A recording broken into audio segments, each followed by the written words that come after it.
This episode is proudly brought to you by the members of the You Run Podcast Network. All shows can be found at yourunpodcast.com. So go and find your new podcast addiction today. Another week, another spree. The murder, the mayhem, the depravity. They're pulling up a chair and dimming the lights. Two voices against the darkest night. He's horrified, she's got the stats. A lethal dose of cold hard facts. From Bundy's rage to the Dahmer spree. She's the expert, he's the one who's terrified.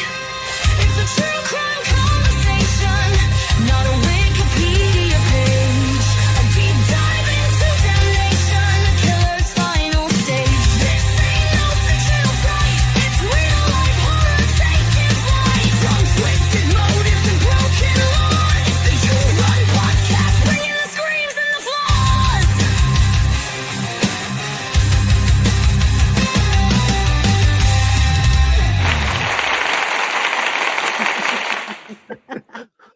We're back! We're back, bitches. I love watching the old me with my shorter hair. So my hair's longer for you people. Like I've been growing it out. I actually got a little trim today, but like who the fuck cares?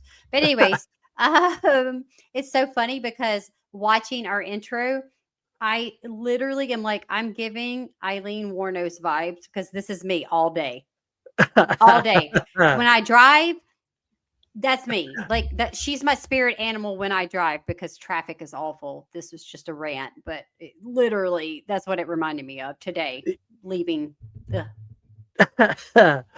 We are back. Get ready for more chaos, more carnage. We've been off the air since July of 2025, and if you're listening to this episode now, it is 2026. It's honestly a real pleasure to be back recording with Heather. It's so long since we've had face-to-face contact, so for the first time in a long time, hello everybody and welcome to the You Run Podcast True Crime. My name is Scott and I'm Heather. I'm back. I made it back. You made it back, and you now, I don't care what you need to do, whether it's like stitches or like a plug or whatever. You have to stop having babies now. I'm no not more gonna babies. have them. Y'all know how y'all take your kittens to get fixed. That's me. Like I'm like a kitten. I got fixed. I can't get pregnant again. It does actually sadden me. I'm gonna let the listeners know, and you know, Scott, it does sadden me because it's like an end of an era for me as a woman who likes babies and likes to have babies. But it's okay because I'm happy. I have 4 children plus a bonus son. So I have 5. That's pretty. I'm starting over in my 40s. Anyway, maniacal. I might come back. I think I'm coming back. I'm bringing real crazy energy because it's been a lot. It's been a lot. It's a lot different raising a toddler and a newborn and now an infant because she's not newborn. She's 7 months old, almost 8 months. That alone is insane. It makes my mama heart sad, but at the same time, I'm like happy because like I love the milestones and I love, you know, all the stuff that comes along with it. But she is the last baby, so these are her first and my last. Yeah, but the next bit is you get to have grandbabies and you get to give them back. We'll see. Well, that's true. But with Cameron, my oldest daughter, who's getting married next year in 2026, we're actually, I guess, in this year. Yeah, this year. Y'all don't pay attention to me. It don't fucking matter anyway. So the thing is, she's getting married and she don't want any kids yet, though. So we're good. No children up now. She's only 22. We're good. Yeah, there's she plenty ain't of time. Grandma yet. No. Grandma. Granny Heather. I'm not being called grandma or mamaw. I don't know what the baby would call me, but it won't be. I don't like that. That's not my vibe. Just call me Heather. Call me Heather. Anyways. If you are new to the show, we are a true crime podcast that doesn't spell things out and doesn't just read Wikipedia to you. We have a conversation about the case while giving you some facts as well. If you are a returning listener, you'll be delighted to know that interactive features are back in a small part on this show, but are going to be a huge part of the cases as we move forward. We're going to unveil some new interactive bits and a couple of new tweaks that we've made to the show as we go through. I'm really excited for this case. So today we're looking at the United States' most prolific serial killer with 50 confirmed victims and 43 unconfirmed confessions. This man has killed more people combined than the entirety of all of the killers we've covered on the show today. Yeah. No, he has. 100%. Yeah, and he has. And nobody, literally nobody, knows who this guy is. He's the most prolific killer, and no one's ever heard of him. I'm raising my hand. You guys, I'm a true crime slut. Like, literally, right? Never knew who he was. I was like, this is who we got. We're coming back. Heather's coming back. And now I don't know shit about my shit.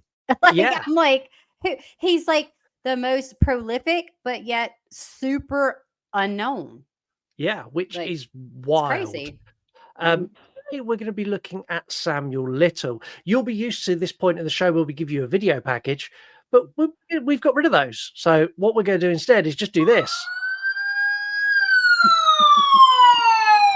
That's all you get now.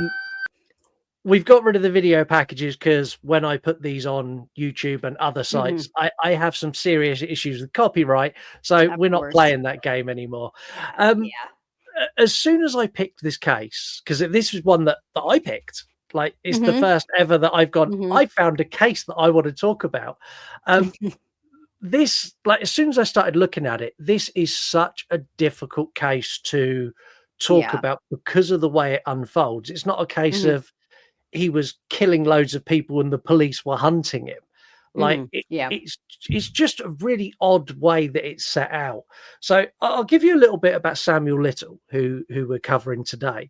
So he was born in 1940 in Reynolds, Georgia. His mother was a bad person as well. She had issues with drugs and various other things and spent some time in prison. He was actually born in prison. She was in prison. I think she was in prison at the time for prostitution. His father was only a child at the time as well. He was a teenager. So they had Samuel super, super young. He was raised by his grandmother in Ohio. And like for the early part of his life, everything was pretty smooth sailing. It wasn't until he got sort of into, I don't know what you'd call it, like kindergarten. Like when I say the early part of his life, like up to where he went to school, his earliest memory, which he's spoken about loads of times in interviews, that spurred him into killing was looking at one of his kindergarten teachers rub her neck. And he was like, I wonder what it'd be like to like wrap my hands around her neck and choke her out. And I'm like, that's wild as fuck. You're like 5. That is hard for me to understand how a 5-6-year-old, let's say he's 5 or 6, right? Yeah. Would be able to have that thought process at all, because you think about a 5-year-old or a 6-year-old. And I'm like, how do you even know that? How do you know that you have those feelings? Like you can have feelings, I understand, but like I don't know how you would be like, oh, I couldn't wait, like, ooh, choking. It's weird to me. Yeah, part of it sounds like, I don't want to say made up because obviously we don't know, but like it sounds a little fucking fake to me, because I'm like, how do you, I don't know. Yeah, it's really bizarre. He's very, very evil. So he started so maybe that's what it is. Yeah, I mean, he started getting into true crime magazines in his early teens. And by the time he hit like 16, his rap sheet was bigger than most people's who've done 10 years in prison. He had 56 convictions. Yeah, 56 convictions by the time he was 16. What the fuck? It's just, but it's like a mixture of everything. It was like burglary. It was just like all these theft, petty theft. It's just like all these rando things. Yeah. Doesn't make it okay, but what I'm saying is like, yeah, like if you're 5 or 6 and you're already thinking about how it would feel good to choke someone, you're gonna probably have a rap sheet by the time you're in your teens, or you need some help. But yeah, no, it's wild. I mean, he done some time in juvie, and then he graduated to big boy prison in 1961 for robbing a furniture store. Like, instantly, that tells me the level of intelligence he has. Like, it's just a crime to do a crime. It's not about the furniture store. It was like some people have they get a hard on when it's like, let me just rob anything, rob a store. Who wants to rob a furniture store? What the fuck do you want there? A lazy boy? You're a lazy boy. Exactly that. I mean, like, think of something. By the age of 35, because it took him a long time to sort of really rack up some proper convictions. By the age of 35, he'd been arrested 26 times across 11 states for theft, assault, attempted rape, fraud, attacks on government officials, and resisting arrest. Yep. It don't make no sense, does it? It don't make no sense that somebody done got arrested 26 times. My real Southern accent's coming out now, because you would think, like, do something with this fucking dude. Do something with him. Keep his fucking ass in jail. Like, why are you arresting him 26 different times? Like, attempted rape, that he should have stayed in jail for like a long time. Yeah, and like honestly, he's really good at evading punishment. Like, another level good of getting himself out of shit. Sometimes it's by fluke, other times it's by, I'm gonna say it, his pure genius. He is an intelligent guy. He's also very charismatic, which caught me off guard. He's very much like a Bundy style character. A lot of his victims he lured. Some of them he paid, but a lot of them he lured because he was a charming, handsome black guy. Yeah, I mean, charm and charisma can get, panties to the floor far more than good looks can sometimes. And it's the truth. Is the truth. Like, if you got it like that, you got it like that.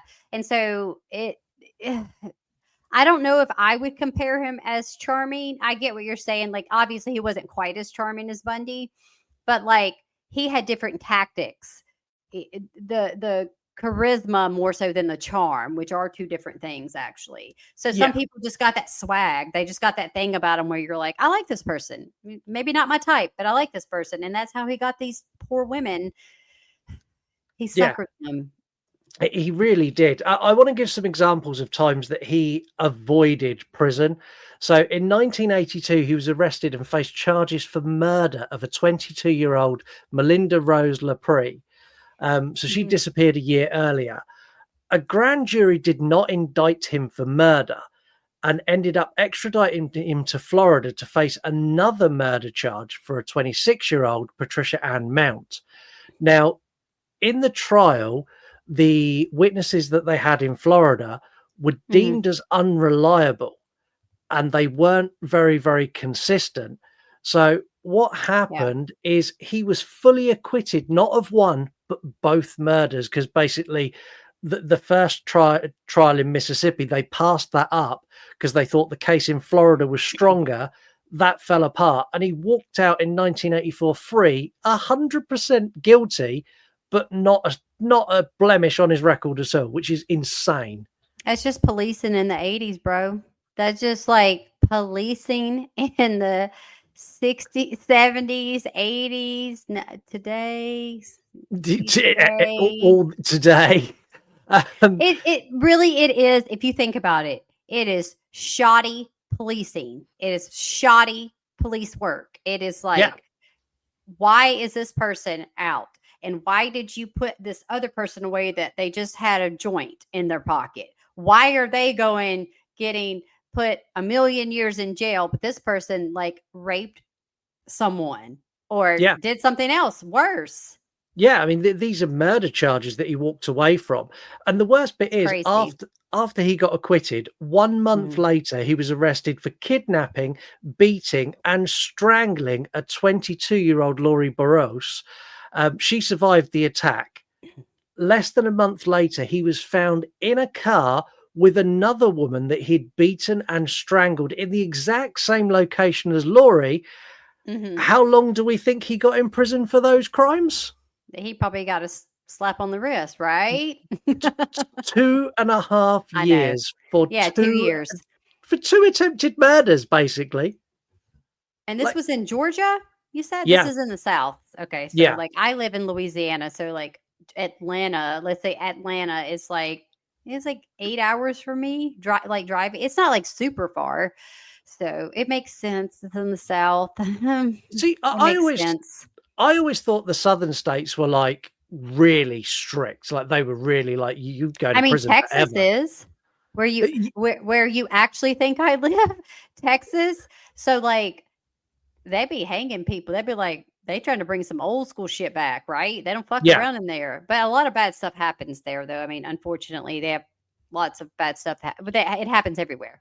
But to get to my point, I feel like it's a lot of like shoddy, like pay this person off, politics, blah, blah. It's just, it's so garbage that you can't get in trouble for anything, basically. It seems like.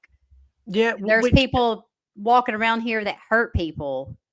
We had a case the other day. No, this girl, like, we're going on a tangent. Y'all shut the fuck up.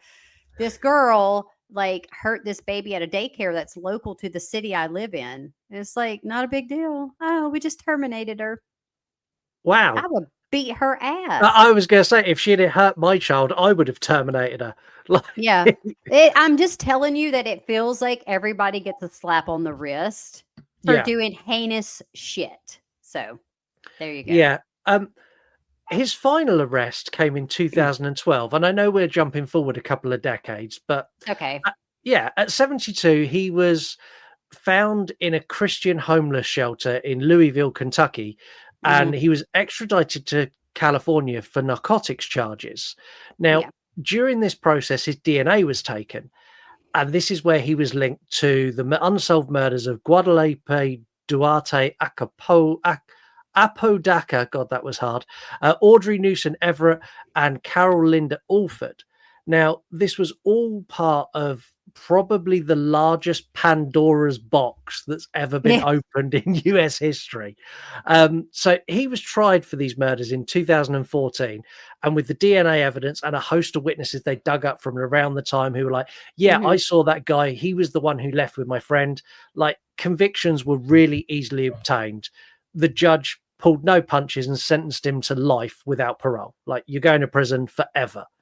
But it's like you're 72, so you just finally just like he's about to be bye-bye. Why do it now at 72? Just fucking let him go rot outside. I hate that's what don't make no sense to me.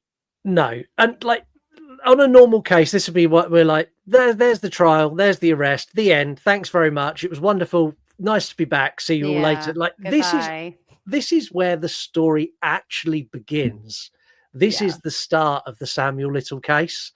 But before we get into that, we have a new thing. Heather loves giving PSAs. So we thought it'd be a really good idea for Heather to provide a safety tip for you all at home. So safety glasses off, motherfuckers. I can't see without my glasses. You know that movie, My Girl? She's like, my glass, he can't see. He can't see without his glasses because the bees got him. Not like Wicker Man. God. The bees. Anyway, I fucking hate. I'm going to tell y'all something right now. This is not the safety tip, but it could be. Don't watch that fucking movie unless you want to cry. It's so boring. Don't watch it, Scott. You did like it. I don't like it. Okay, so safety tip. Well, what can I say? This whole case is atrocious and disgusting, and this person is a piece of shit human being. But we need to actually have an actual safety tip that will like save your life. So this is for men, women, and children. Don't listen to our episodes, right? So this is just for the ladies and the gents. If someone approaches you and they're super hot, right? They're super hot and they got charisma and all this stuff. Don't talk to them. In fact, the safety tip is do a background check on everybody. Don't talk to nobody. Don't talk to nobody. Look, y'all don't think that y'all can't do your own safety tips? Get on Facebook. Check their Facebook. Check their fucking Facebook. Check all social medias. Do a quick Google search. Now, I know this sounds like I'm rambling and being silly, but I'm actually legit being real. These are for this tip can save your life, because there are so many cases where people are like, oh, I met this person on this dating site, and then they unalive them. The girl gets killed. It's more so tends to be that women endure the the violence, but I'm just saying it could still happen either way. So it's like, do a background check. Don't let somebody with charm and charisma sweep you off your feet. Do a background check. Check them out. If you need help, DM me, because I don't even need a last name. Just give me a first name. There are charming, handsome men all across the world now going, you bitch, you've just killed my entire game. Fuck them. They can eat my ass. I don't care. I watched The Tinder Swindler. Have you seen that show on Netflix? Yeah, it's crazy. This is the thing. It's just like Catfish. Okay. It's like the show Catfish, which they took off the air. It's canceled. There will be no more Catfish. But the thing is now there's AI. And so we're dealing with a whole nother set of issues, guys. Safety tip. Watch your backs. Please be careful, especially when you're single and you're meeting people. Do a background check. Don't give people your addresses. Don't let them come. No, meet in a public place for your first date. You're like, oh, this guy's hot. This girl's hot. Bitch, meet at Starbucks. Yeah. Meet wherever. I'm telling y'all, you can't trust nobody. And I'm not a conspiracy theorist, as Scott knows. But like, there's too much bad shit happening in the world, and AI will trick you. I don't like AI. No, that's my safety tips. Actually, it was a lot of safety tips. So sorry, I rambled, but like, I want people to be safe. To be safe. Don't be fucking stupid just because somebody's hot. They could be a piece of shit underneath that. I know hot people that are pieces of shit. I mean, it's the truth. I know people that are, they're really attractive. No, they're a piece of shit. Like, who cares? So I just want everybody to be safe. And I'm going to add to that. Pick the ugly guy. Pick the ugly guy. 9 times out of 10, the ugly guy or the ugly girl are nicer people. I would say that, but I live in the ugly camp. I'm firmly fighting that ugly corner. Let's take a quick break. We're taking a break. Do you love binging podcasts, but just don't simply have enough to get through? Well, if that's you, I've got the perfect place for you to go. It's yourunpodcast.com, because on yourunpodcast.com, you'll find full access to the entirety of the You Run podcast network. We've got 19 shows that cover literally everything from true crime to paranormal to movie review, TV series deep dives, looks at professional wrestling, deep dives into albums and music. There is so much available on the You Run Podcast Network that will please everybody. So why don't you go to yourunpodcast.com and find your next podcast addiction? Anyway, let's get back to the show. Wow, thanks very much, Scott. Do as Heather tells you. These tips may sound silly and goofy, but genuinely they could save your life. Yes. Also, check out yourunpodcast.com, where you'll find all of the incredible shows of the You Run Podcast Network. You'll also find links to our social media. We're at You Run Podcast everywhere. And we will now, by the time this comes out, be posting a huge selection of both true crime and horror movie content. True crime content coming back in a big way. Very, very pleased about that. If you'd like to give Heather a follow, she is on Instagram. You can do that if you are not a weirdo, a stalker, or a creep. She is out. Yeah, she will. If you are a weirdo, stalker, or creep, she will find you out and block you. She is at Wednesday Wine and Horror. If you like what we do here, but it's not enough for you, we have a Patreon. Patreon.com/You Run Podcast. On there, you get early access to all episodes. That's these episodes. That's episodes of horror movie review. Everything we do on YouTube. You also, at certain tiers, get access to additional shows like You Run Extra and True Crime Extra, which is a less formatted, we just talk shit for a little while about whatever you tell us to. There's a tier for everyone. There's even a free tier where you get something for nothing because we're nice like that. So that's patreon.com/You Run Podcast. If you don't want to join us over there, do one of the free things, especially as this is our first episode back. We need you to do this now. Please. Tell a friend about the show. Yeah, share it. Link it in your social media. Leave us a review on Apple or Spotify. Leave us a comment on Spotify or YouTube. And most importantly, get involved with the show with your opinions, whether it's on one of our posts, whether you send us an audio DM or X or Instagram, or record us TikTok and tag us. Any of those things, you'll get your voice on the air and you can be a bigger part of this show moving forward. Because we kind of, as we pre-recorded stuff, when we were gearing up to kind of having our shutdown, when we were doing that, we were very much like, we need to get this case done. We'll get this case done. And we stopped doing what we were really good at, which was getting everyone to wade in with their opinions. Yeah. Well, I mean, we're a little rusty. And also you mentioning the tiers, like if they don't actually get on one of the tiers, I'm going to give you real tears. Get on it. Love you guys, though. Please support us. Please. I'm not rusty. I'm still really feisty. That never left. That never left. That's I'm rusty. Personality. I'm definitely rusty with true crime. Like when I put this case together, I'm like, how do I do this? How do I investigate again? And this case was so complicated. I needed one that just went from A to B. Yeah, it was just like, he did this, the end. Like, I get it. But this one's not too complicated. It's just that it's a lot going on because you have his ramblings, which again, we'll get into that, but it's just like, I think it's all scattered all over the place. And that's the problem. It's not as straightforward because all this shit started so early and then he lived to be old. So you have a long span of stuff and then you don't, but then you do. So it gets to be kind of all over the place. I don't like chaos like that either, but it is what it is. This investigation was, so following the conviction of Samuel Little, this is where VICAP stepped in. So anyone who doesn't know, VICAP is a division of the FBI, which is the Violent Criminal Apprehension Program. So what VICAP do is when any state has got a crime that is unsolved, that they kind of hit a dead end, they upload it to VICAP. Or if they think it's a serial killer, they upload it to VICAP and they put all the details of that case. And then what VICAP do is they then try and link cases together and try and make connections to tie things and make sense of various different crimes. So VICAP linked a case in Texas, which fitted Samuel's pattern.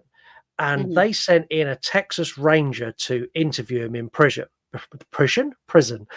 The initial interviews were slow. They were very much a feeling out process. Samuel Little didn't really want to help law enforcement, and they didn't think they were going to get anywhere with this Texas case. So what they'd done is they just built a rapport. We're talking like 5, 6, 7, 8 visits to just get a general conversation going. And they convinced him to work with them because they basically said, you're in prison forever. Like whatever you tell us now is not going to change. You're in prison forever. And what he said was, I want the death penalty removed. If I'm going to tell you about anything I'd done in Texas, the death penalty's got to go. That's so crazy that you can like negotiate as the criminal. Like, isn't it up to... I don't know. Like, I'm not a lawyer. I don't know that much about the court system. I mean, I love crime, but yeah, it doesn't. I don't. They gave it to him. They said. Well, I guess in turn for the information, correct? Because it would make sense to be like, okay, fuck it, we're gonna convict him. We just won't. They sit on death row anyway for years. Let's be honest. Even when they get the death penalty, most of them they don't ever see that. So. No. So they agreed to do that. And this began his confessions to the FBI. And my God. So one thing they discovered really early on is Samuel actually had a really good memory for detail, not just to recall the descriptions of the women that he had murdered, but also the clothing they wore, where he picked them up, landmarks of where he took them, like how he killed them, where he disposed of the body. and he was able to remember so much. But one thing he was particularly shit at was dates and months. So he'd be like, oh, I killed this person in Las Vegas and we went out past this hotel and then I took a right down this lane and I dumped the body there. And they'd go and find the body there and they're like, when did you do this? He's like, oh, I don't know, like 1994, June. And it turns out when they like investigate a little bit more, it was like August of 99. Like he was always like 3 or 5 years out either way. See, that to me already has me being like, how do you remember like that your victim was wearing a red blouse and black jeans or something, right? Seems easy enough to remember, but when you've got so many. He's got a lot. Well, he's got a lot. He's claimed half and half because almost half are unconfirmed. But I have a hard time believing some of the shit that has come out of his mouth because of that. I'm not saying he didn't do these things. I'm saying that I feel like he does it. It could be like a quirk of his to be like, oh, look at me. But that you don't remember. Come on, you're 5 years off. You think the same as me. He's being deliberately difficult. I think that was a better way to put it. Yes, instead of me going on a tangent. But yes, that's what I mean is that like he's being a dick on purpose. Yeah, he's like, I'm gonna tell you information. Yeah, I'm gonna tell you information, but I'm gonna act fucking stupid and act like I didn't know what year. Yeah, you knew what year. Maybe not what month or day, but I feel like he knew more than he let on. But anyway. Yeah, I think he did as well. And I think that's what made it harder for them to confirm more of his murders. Like it's hard. Because when they're doing investigations like this, like they put things on the FBI website going, we think this happened at this time. Do you know this girl? And that they try to get people. And if people look at that and go, oh, I knew a girl like that, but I don't think it's her because I knew her in 1988 and they put a date of 1997. Like exactly. People don't call he's just trying to make things hard. He was actually quite a good artist as well. And I found this so fucking creepy. So he was able to do composite sketches of his victims and they were so good that police were able to use them to match faces and people in the VICAP database. Like that is so like that really makes me uneasy. I don't like that at all. But I think it was another way for him to almost toy with them because if you have that good of a memory and you're an artist and you can draw these people and all this stuff, don't fuck around with me saying you don't remember what year that you took this person's life. We know you're full of shit. Yeah. And it's like he wanted them to, I believe that he almost wanted them to think he was a little incompetent. But like, I think that he was far more competent than what he let on. And in some of the interviews that I guess we'll get to where he's doing weird shit. It's like, I really do feel like, because he's a narcissist, probably a sociopath, all of them, right? I feel like he did some of that stuff as a play on. Like, let me look crazy on video. People think of stuff like that. Yeah, I 100% agree with you. Some of the shit he done on video, we'll talk about it in a minute. But I watched hours and hours and hours of this man, and there are times that I went, "Oh, you motherfucker! Why are you doing that? Like, why? What? Just why?" Like he annoyed me to the point that I couldn't be the Texas Ranger because I'd have punched him on the nose. No, he's very annoying, but I think it was all done for his sick, twisted kind of mind games in a way with the police, with the FBI. It was like a like, I don't know, like a slap in the face or whatever. Yeah, I think it was as well. By late 2018, he had been convicted of 5 further murders. Annie Lee Stewart, who was 32, who he killed in 1981. Mary Jo Paynton, who was 21, who he murdered in 1984. Zena Marie Jones, who was 30, and he killed her in 1990. Rose Evans was 32, and he killed her in 1991. And Denise Christie Brothers, who's 32, and he killed her in 1994. Now, these would be his final convictions. And he received a further life sentence at the ripe old age of almost 80, which let's be honest, an extra life sentence at this point is irrelevant. The first one's irrelevant. Yeah, life sentence at 72. Yeah, I get it. He's in prison forever. Like, I think now trying him and convicting him for further victims is kind of pointless. Like, I think investigating and finding and giving the family closure, but I don't think understand that. I understand that, but I don't like a judge throwing additional time on his sentence. Like, what? Why? Why are you just say, well, your sentence stands. You're in prison forever. Well, they did it because usually in certain situations they could try to get an appeal, and if they have like lesser charges, perhaps they could get out on like probation or parole. Whatever parole I meant. And so with him having 2 life sentences, he's not going to get an appeal on that, even if he were 42. He wouldn't be able to. So I think that's why the judicial system does stuff like that, because it's a way it makes no sense to us because we're like, well, if you have 1 life sentence, you're in life. Sometimes people be getting out, y'all. So I think it's a way to not have it happen. That's a whole other conversation. Like if someone sent to prison for life, like it's life. It's that simple. But I know it is. It's not that simple, really. But it's not. It should be that simple. It's not. You're going to prison for life unless you behave really well, and then we might let you out early. Like what the fuck is crazy? That? Crazy, yeah. Because you don't. Some people don't. They can't be rehabbed. No rehabilitation for them because someone is twisted as this person. I would have not wanted him to be back on the streets, even though he basically lived his whole fucking life on the streets. So he did, and like he bounced around so many different states, which made this so much harder for them to investigate because he's got like can't find shit. He's literally got victims from the West Coast to the East Coast, all across. Like everywhere he went, he killed somebody or multiple people, and then went back to towns to kill other people that he missed the first time round. You're like, fuck. So during the confession process, he managed to negotiate a transfer to California. And the reason that they agreed to this is they put him in it was a maximum security prison, but they put him in a better area of that prison and gave him drawing materials and access to his own little studio and his own cell so he could continue to draw and interview with the FBI to give more information. Yeah. Now, he confessed to 93 victims starting in 1970 and spanning to 2005.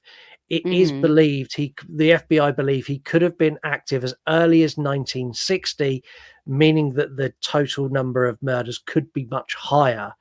Yeah. Of the confessions he made, 50 have been confirmed as fact by the FBI through DNA and witness interviews. Just that alone makes him the most prolific serial killer. Yeah. Like, take out the 43 that haven't been confirmed. He was having some issues with health. He had heart disease and he was getting decidedly sicker. So they were increasing the frequency of the interviews to try and get as much information as they could before he died. And in the later interviews, he does become very difficult. He's like, I'm tired now. I need a break. I'm tired now. Well, I need a break. Like, whatever. I just still don't really like he was gonna. I just feel like he was full of shit. Yeah, like you can tell anybody, like, you got a bad heart. Okay, you ain't got no baboon's heart. I understand that, like, okay, whatever. I don't want to say I understand because I don't sympathize with him at all. But it's like you're being interviewed. You're going to die. Like, why not just tell the fucking truth? That's what I'm saying. They play games like that because it's some kind of it gives them some kind of sick satisfaction. I think a lot of these serial killers, like, I'm taking this to the grave because how are you gonna know? You can't interview him when he's dead. No, it's a power play. It's like I'll give you a little bit. I'll come back next week. Like, you might not be here next week. Might not be here tomorrow. So it's you need to tell me now. Yes, exactly. He died in December of 2020, taking any further information he had to the grave with him. Yep. We've added something else that I want to talk about, and I think we're going to do this moving forward. I want to talk about the MO. And for those of you who don't know, and I'll be honest, I didn't know, MO stands for modus operandi, which is Latin, and it translates as method of operation. It's fancy. Y'all didn't know we're fancy. Well, fancy. So in this, we're going to go through sort of his victim type and what he'd done and the way he'd done it, because I think it's something that is interesting to understand and gives us more of a picture of what he was like as a guy.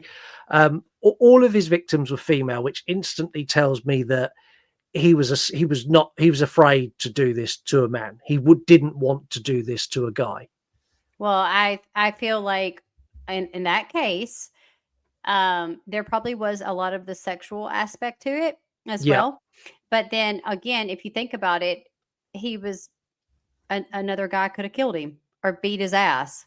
Yeah. But he underestimated. And to me, it's almost an insult that he only picked women, because that is insulting, because it's basically saying they were weaker than me. I would be able to kill them. Yeah. And to make it worse, he only picked women that were in a vulnerable situation. So he would prey on prostitutes and drug addicts or people that were down on their luck. One of the interviews he gave was about a girl who was overweight and she had really low self-esteem, and he saw her as a really easy target because he could big her up and make her feel special and then kill her, which is just the most fucking awful thing ever. I don't like that. Because I don't. That's the thing, like preying on the vulnerable or the, elderly, children, especially. That it's just one of those things where it makes you think it's like if you did that to somebody else, they would beat your ass. Like you wouldn't even have had any victims. No.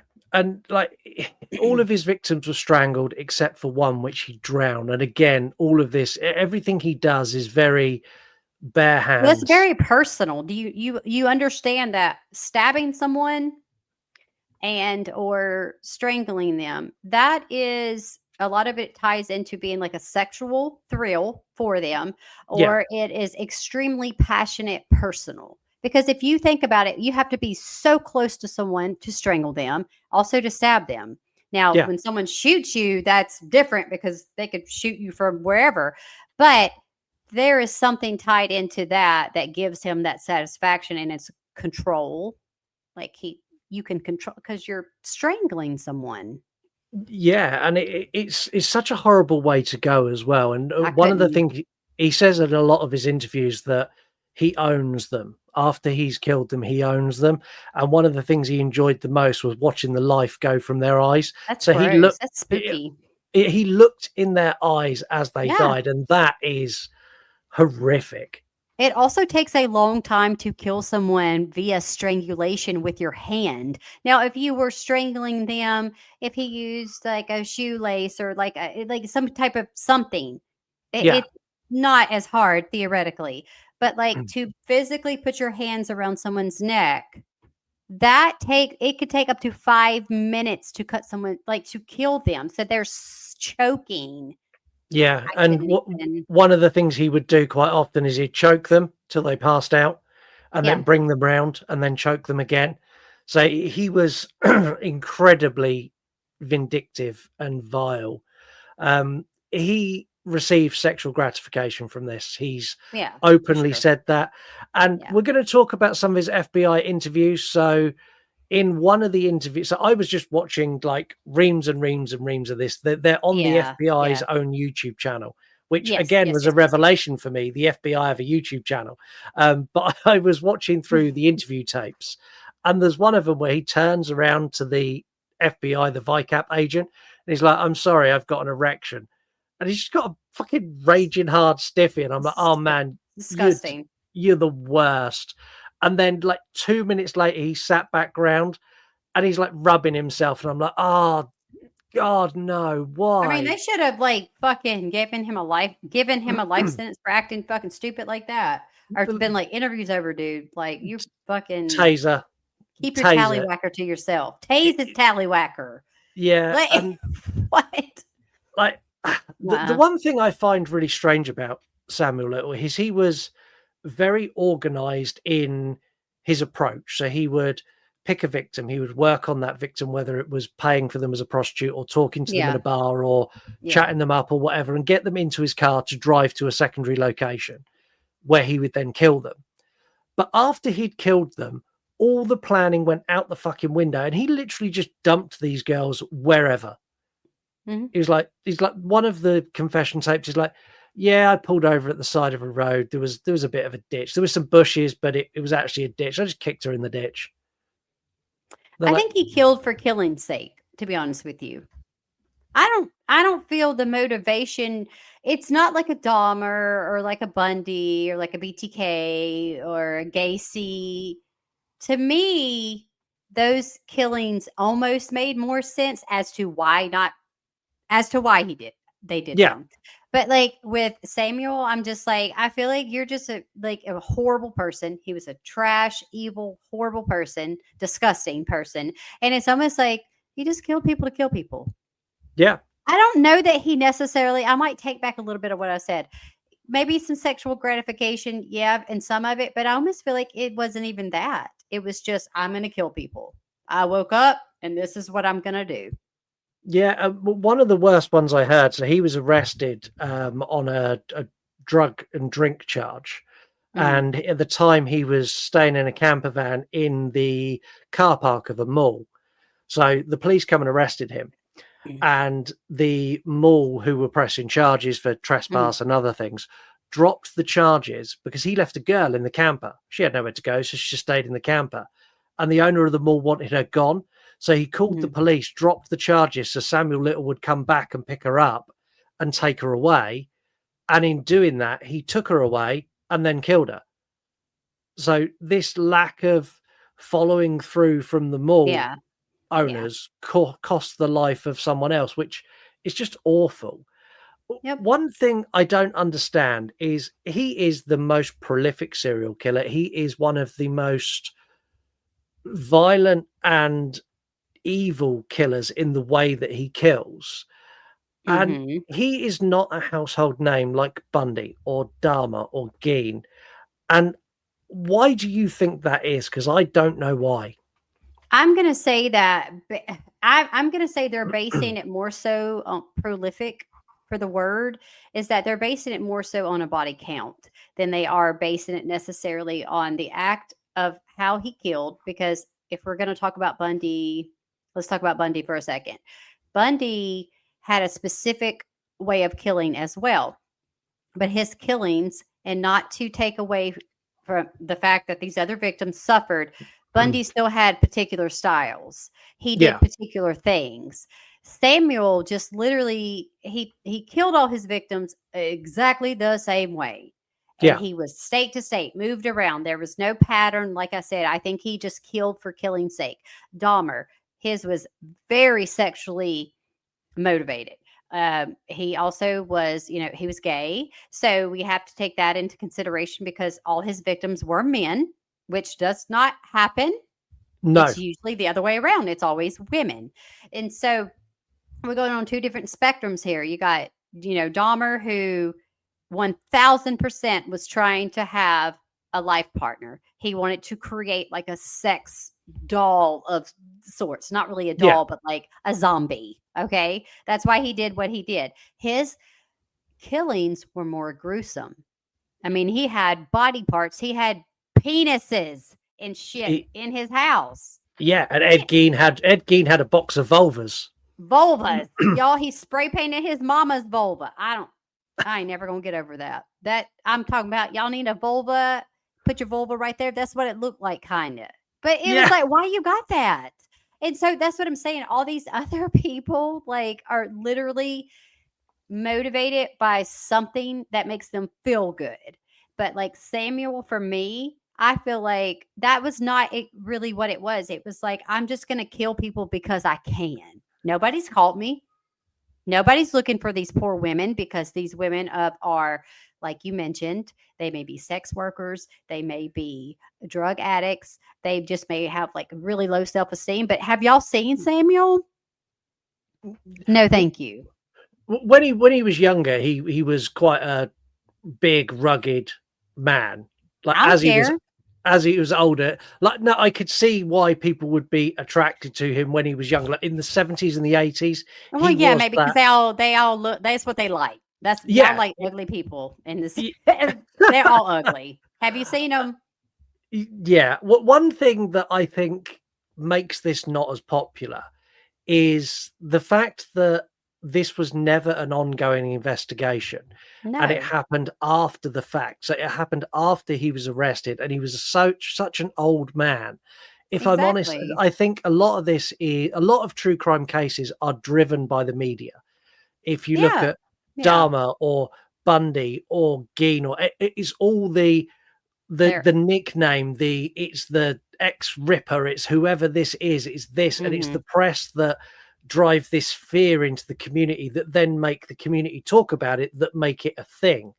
Well, it Because becomes pop culture. It becomes something that you look back on. And when in 20, 30 years from now, everybody still knows who Bundy is, Dahmer is, Gacy, Gein, BTK, yeah, Toolbox Murders. Everybody knows all these people. They're super infamous. yeah, Manson, everybody. But in 20, 30 years, nobody still cares. They don't know who Samuel Little is. no, and it's They, because there was no fear. He was never ingrained into pop culture, because by the mm-mm. time all of his crimes come to light, all of his Yeah, victims died 10, 15, 20 years ago. And it sounds awful, but it's the fact that no one's interested. The general public are not interested because there's no no, threat to them. True crime no. cases become famous and become infamous when there's a media hype around them, and people are like, Hmm. shit, I'm scared to go out at night because this Yeah. guy may take me and drag me in his van and take me away and kill me.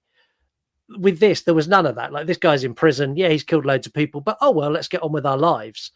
And I I also think that a lot of this was driven by how the FBI handled this Yeah. after they arrested him. So the FBI done something that law enforcement don't do very often. They were completely open book. You can go to the FBI's website, the FBI's YouTube. You can watch Hmm. every single interview that he's done. You can see every single drawing of the victims that he's done, every single one that is unsolved, and it's still an active case. Yeah. Yeah. And Yeah. that is so rare for law enforcement. They've literally given you everything, all the evidence they've got. There's reams and reams of files plus video interviews. Like, they've released everything. And that, I've never seen that on any case ever. The amount of cases we've done where I've tried to dig and I've requested information from certain law enforcement departments, Yeah. they're like, no, no, it's ours. Well, it's Like just an with open and shut case most of the time because it's like, what do you need now that we're done with this? But even though he's deceased, there's 43 unconfirmed deaths. That, like, did he do it? Did they die coincidentally? Like, in the time span, was it overdoses? It could be all kinds of other stuff, right? Because that's why they're unconfirmed. We don't know. Maybe one day you will find out, but it makes sense to leave it open. But also, it's like, he's gone now, and I I think don't now know. it's purely a closure for the Yeah. families. I Oh think yeah. Well, for that's sure. purely what Yeah. it is. I mean, there's 43 still unconfirmed. There is everything on the FBI website and the FBI YouTube. And I'm going to say something I never normally say. Like, go and have a look. Like, if you were Oh, anywhere on the south coast of the United States from 1970 to 2005, and you were hanging around in dive bars and pool halls, and because these were never the know. places he Might used have to ran into him. go and have a look at the photos. It might be a case of you go, shit, I know that girl. I remember that girl disappearing. I know who that is. And Yeah. just by doing that, you could solve one of these cases. Never know. But stranger things have happened. Yeah. I know. I live in America. I know. Yeah, our politics, we're not going to get into it, but your No, we're politics not. and the United Kingdom's politics are equally as fucking bonkers at the moment. We Y'all look live at my in face. we live in Delulu land. I don't even. We're not talking about that. This is fun. Well, not fun. the true crime part's not fun, but we're going to talk and we make the show fun. We're not getting into that. We're not a political podcast. We're not a religious podcast. We tried to stay away from those two topics unless they intertwine with our case. Then we will, but we're not. Anyway, move on, Scott, dear. Let's go. Exactly. Unless you go and subscribe to our Patreon, then you can request us to cover a political case. Oh, no, don't y'all start no shit with me. If y'all bring back Jack the Ripper, I'm going to quit. I'm not doing it again. Or H.H. Holmes, I'm not doing it. No. I don't care if y'all pay $75 million on Patreon. That's how serious I am. You'll be a blank screen here or this the whole fucking time. I'm not talking about him. Jack the Ripper, it might not even been real. We don't even know. On the subject of H.H. Holmes, I downloaded a video game the other day, which is a true crime video game. And I was like, I've never played a true crime game before. Yeah. And I started playing it. I got 8 minutes in and realized I checked into H.H. Holmes' murder house. And I was like, fuck this shit, I'm done. Like, I literally went, I'm not playing it anymore. It's exactly what I done. No. Like, it was really interesting at the beginning. And then I got checked in by H.H. Holmes. I was like, no, I'm done. I do need a good nap. So if y'all do want to, that can be the nap Patreon special where you just watch Heather sleep. Because no, thank you. We put a poll out to see how many people knew who Samuel Little was. Yes. 88% had no clue who this is. Nobody. Including some of the people who replied to this poll are true crime podcasters. They're like, I don't know who the fuck that is. And like, established true crime. Exactly. Didn't know. We also got some messages on Instagram for our return. Skelly, Skellington fan. Yes, the best true crime duo are back. We are. Yay. Love you, Skelly. I hope you're doing well. Yeah, we're rusty, but we're definitely back. Dewey Pod Monster, glad you're back. So am I. Thank you, Dewey Pod Monster. Like, genuinely, it's been too long. It's been a million years. It has, and like we still talk like almost every single day anyway. But it's very different sending messages to doing this. And then we're chit chatting. We're getting to catch up and see. Y'all see my new hairstyle, Scott. I don't know. You look like Woolly Booger, but you got that. Yeah, this is going soon. Is that no shave? No, it's not no shave November. You're just living it the whole year. Yeah, I have become the hermit with the long beard now, and it's really That's long. okay. I'm growing my hair out long so you guys can enjoy. We'll see how long it lasts. I don't know. Becky, this girl loves horror. Welcome back. Can't wait to start listening again. We can't wait to have you back. We love Beck. I love Beck. She's super sweet.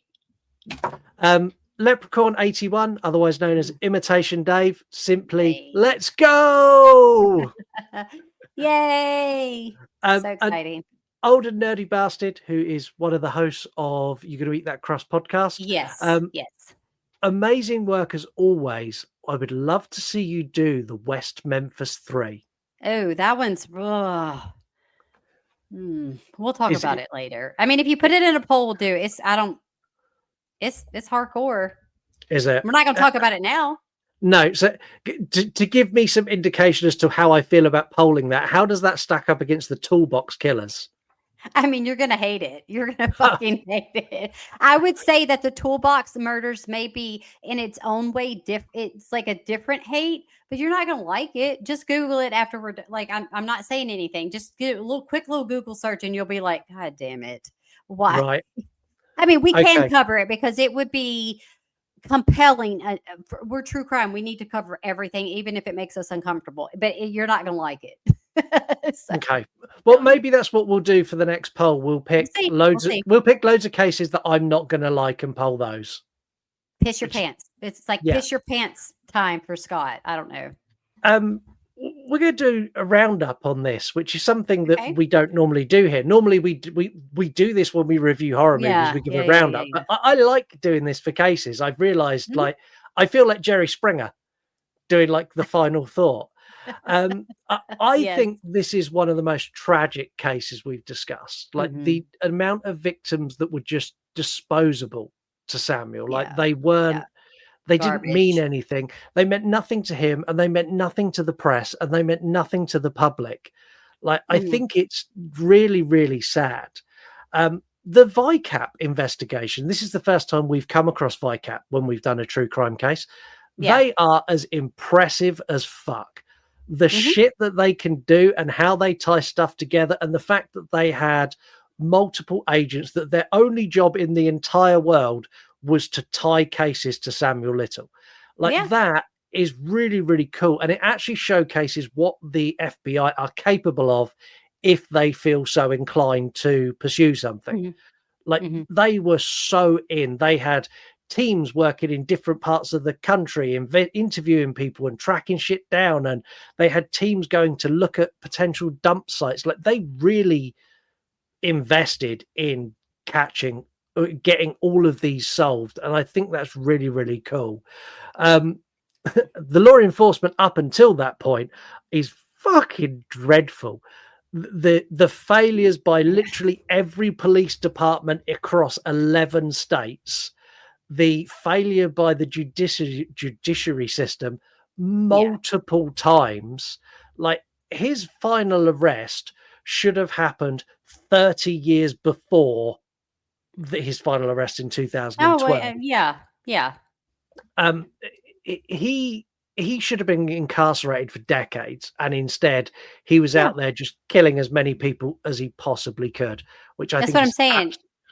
He killed for killing's sake, which is a terrible expression, but like literally he just did it. He's like, I'm just going to kill this person. I don't even really have a motive. It's not even sexual. It's not even tied to anything else. He was just a garbage person, evil person. He really was. Where do you stand on this? What's your kind of final thoughts for this case? Oh, man. Do you want me to go on a tangent like Mark for 40 hours? No, I'd rather if you go on a tangent for too long, I am going to play this. 2,000 years later. You know I won't, and I always got to pick on my friend. I always got to pick on, but I got to be nice because I might be getting a gift. So I got to fucking be nice because he might not send that shit. Anyways. Okay. So honestly, I feel like this case, out of all the cases that we've done, has been a little underwhelming to me on the aspect of the fact that this guy was just like, I'm going to roll out of bed. I'm going to kill these poor victims.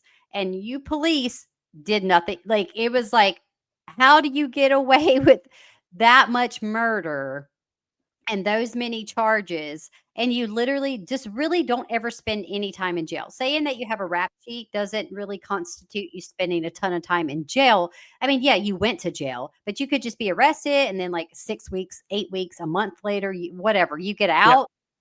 And it doesn't make any sense to me. And I know that's why he went under the radar. Like you said, he literally went from place to place to place to place. How are they ever going to connect any of the crimes? That's why they had a special unit to do his stuff, because no regular operating police force could just be like, okay, we're tied to this. He's been doing these crimes in Atlanta or Memphis or something, whatever. No, he went everywhere and he just randomly killed people. There's no rhyme or reason, if you ask me. And I feel like was full of shit until the day he died. And all the erection, that kind of sick shit he did in those interviews, I think it was just all on purpose. I mean, like, I think it was more of like look at me. Like, look at me. I'm just this and that. And like, why do you need to do that? Like, we want an actual answer, but he never gave us any kind of clarification as to why he killed any of these. You can't say, they were weak. No, that's not fair. No, just because he wanted to. That's what I'm saying. He literally, you guys make a shirt out of it. He killed for killing's sake. Like, he literally had no reason, actually. It's almost like, why do people do any of the things that they do? A lot of the times there's a motive. I don't think he had an actual true motive. I think he just literally was, I don't know. He was hanging out at that shrimp shack too much, because that's what he looked like to me. Do what you want with that comment. I don't care. Red Lobster is fucking gross. Have you ever? Well, that's an American thing. I don't think they have one there. It's fucking trash. Yeah, no, they don't have one here. So that is our return episode. I hope you've enjoyed us being back and the alterations we've made to the show. We wanted this to feel much more conversational as opposed to just like we're still trying to give you the facts, but we want to give you an introduction and a conversation that you can feel a part of. And then if you want to know more, like go to the FBI's website. Like you can go and watch. Yeah, you can find a lot of stuff on there and watch shit on there. Yeah, like 35 hours of Samuel Little's interviews. If you don't do that, it's boring. Like Scott, y'all, he do too much. I done told his ass. I'm like, you do too much. You do the most, drama queen. You do it the most. But thankful for him because he does do the most. But also, I'm like, don't watch 35 hours of that shit. You'll be like this. It's nap time. We will be back next month with a brand new episode, unless you are a mid-tier Patreon member, and then we'll be back in about 15 days' time with True Crime Extra, which is going to be, I don't know, more of this, but just tangent-filled craziness. Just do something good for us. That's all I'm going to tell you guys. Like, don't fuck around because you think you got a power thing. No, yeah, no, we cut that Patreon off. Don't act crazy with it. Give us something good and fun to do. Do you guys understand that I'm on time constraints? I have a toddler. Campbell will be 3 soon. That's fucking right. Well, no, he'll already be 3. That's mad. Crazy. Anyways, world. And then an infant. It's too much going on. I don't have time to do these petty games with you. Yeah. Not with you, with the listeners. I don't have time for your bullshit. Actually, I don't have time for your bullshit either. But honestly, give us something fun. Like, make it worth our while, right? Yeah. Come on. Yeah, give us something fun. I don't know. Give us something unsolved. Give us something controversial. Give us anything. Give us Diddy. Give us Epstein. Give us something we can really have a chat about. Anything at all. Yeah, sure.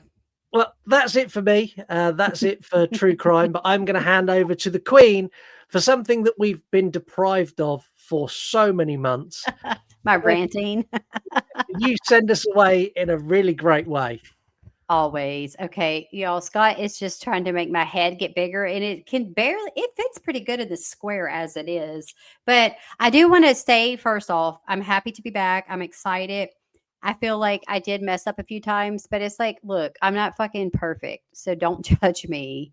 Doing these recordings, I don't think a lot of people know what goes into the fact that we're not scripted. Yes, we take notes. Does Heather? I don't. Not really. So honestly, a lot of the times this is so when I say unscripted, it's literally like I look at Scott and I'm like, I'm scared. And he's like, don't be scared, whatever, you can do this. But I talk out of my ass, and this is where we're going with it. And this is what's happening. But I am excited to be back. I miss True Crime. You don't have to worry about me having any more babies. I'm done with that era. I will bring back the wine. That was another thing I wanted to tell you guys. I'm going to bring back the wine eventually, but I'm not ready sorry, yet. Stop. You're bringing back the wine. I've got one thing to say to you. Damn! No, I am. I'm going to do it. It's going to be part of the show because, Wednesday Wine and Horror. I don't host my own horror podcast anymore. And True Crime, it's kind of related to horror, but like I'm still Wednesday Wine and Horror. Y'all know me. We need a wine per case. That's awesome. No, the wine you need for this case is this wine. Let's do it. It's coming back. I was going to off-key tell you that, but like we're going to go ahead and just announce it. But anyways, you guys, again, I don't want to keep rambling too much, but I'm super excited to be back. I'm super excited to be recording with Scott. True Crime is a little bit of my passion. I love it. I really do. I might love it more than horror to some extent, but I still love horror. Anyways, guys, thank you for listening. We hope you stay tuned for the next episode. And please, if you're a Patreon member, if you fuck around, you're going to find out. Better pick us something fun. But until next time, guys, stay safe, stay spooky, and we'll see you on the flip side, bitches. Bye. Bye.